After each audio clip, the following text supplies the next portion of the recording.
28 পুরান চালটা ছিল 61-62 টাকা, আর নতুন চাল উঠছে এখন 28, নতুনটা হচ্ছে আপনার 55-56 টাকা।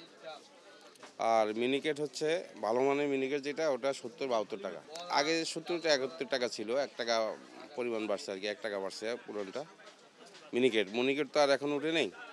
আর আদার্স অন্য চাল, পোলা চাল আগে যেমন ছিল এখন তাই আছে। যেমন ওই নাদির শালের দামটা একটু, নতুনটার দাম কমছে, পুরানটার দাম একটু বাড়ছে।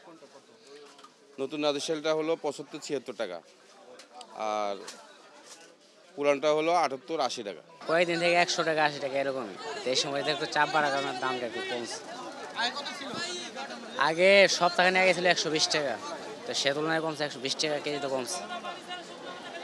এখন 100 টাকা 80 টাকা, দেশিটা 80 আর ইন্ডিয়ান হলো 100 টাকা কেজি। এর আগে তো অনেক দাম ছিল, 200 টাকা ছিল, 400 টাকা, 500 টাকা কেজি বেচছি। মরিচ আগে আপনার 500 টাকা কেজি বেচছি, 400 টাকা কেজি, 300 টাকা কেজি, 200 টাকা কেজি। এখন 100 টাকা 80 টাকা, দেশিটা 80 আর ইন্ডিয়ান হলো 100 টাকা কেজি। দাম কমার কারণ হলো দেশি মরিচ নামছে, চাপ বেশি দেশি মরিচে, এখানে দাম কমছে। গত 15-20 দিন আগে এই ডায়মন্ড আলুটা এই সাদা ডায়মন্ড আলুটা ছিল 60 টাকা কেজি, খুচরা আমরা বেচছি 60 টাকা কেজি। সেই আলু এখন দেখা গেছে বস্তায় 300-400 টাকা বাড়িছে, এখন কেজি প্রতি দেখা গেছে 10 টাকা বাড়ছে। এই আলু এখন বেচতেছে 70 টাকা কেজি। আবার এই লাল আলু, কাঠি লাল, এই আলুটা এখন 75 টাকা কেজি বেচা লাগতেছে। পাইকারি বাজারে দেখা গেছে বস্তায় 200 টাকা কম বেশি, 5 টাকা কম বেশি। তো সেই হিসাবে এই লালটা 75 টাকা কেজি বেচতেছি। আর এই যে সাদা আলু নতুন, এই আলুটা দেখা গেছে এটির দাম একটু বেশি ছিল কিছুদিন আগে, এখন দামটা একটু কমছে। নতুন আলু তো, এটা এখন 100 টাকা কেজি বেচতেছি। তেল তো আগে আমরা বিক্রি করছি 780 টাকা, 790 টাকা। সেই তেলটা এখন কেনার পরে 810 টাকা কিনে পড়ে। হ্যাঁ, 810 টাকা কেনার পরে গায়ের দাম হলো 815 টাকা। আমরা ওই দামে বিক্রি করতে পারি, বেশি দাম তো আর বিক্রি করা যাবে না। পাশাপাশি চালের দাম তো বাড়ছে, এই সব চালের দামে। আবার ডাল শুধু কমছে, শুধু চিনির দামটা কমছে, আর কোনো পণ্যের দাম কমে না। নিত্য প্রয়োজন সব দেশের দামে বেশি। সয়াবিন তেলটা আমাকে একটু ভালো করে দেখি, সয়াবিন তেল পার লিটার কত বিক্রি করতে লাগে?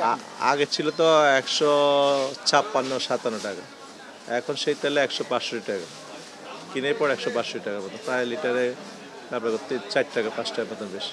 এই ওরা তো দাম বাড়াইছে, আসতেছে না, দিতেছে না।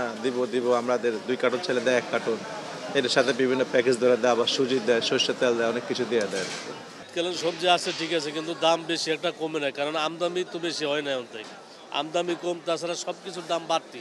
এটার দামটা যে কমবে করতে 100 টাকা কমবে, কারণ সব কিছু যদি দাম কমে, মালের কাঁচা মালের দাম কমবে আইব, কারণ গাড়ি ভাড়া, লেবার খরচ সব কিছু বাড়তি তো, কারণ এই কারণে দাম কমতে আসে না, কারণ আমদানিও কম। এখন আপনার সিম একটু কমছে, সিম আগে ছিল 160 টাকা 150 টাকা কেজি, আজকে হলো 80 টাকা কেজি। আবার নতুন সিম একটা বাইরেছে বিচি হলো 140-50 টাকা কেজি। 10 দিন আর একটা বাইরেছে 140-20 টাকা কেজি।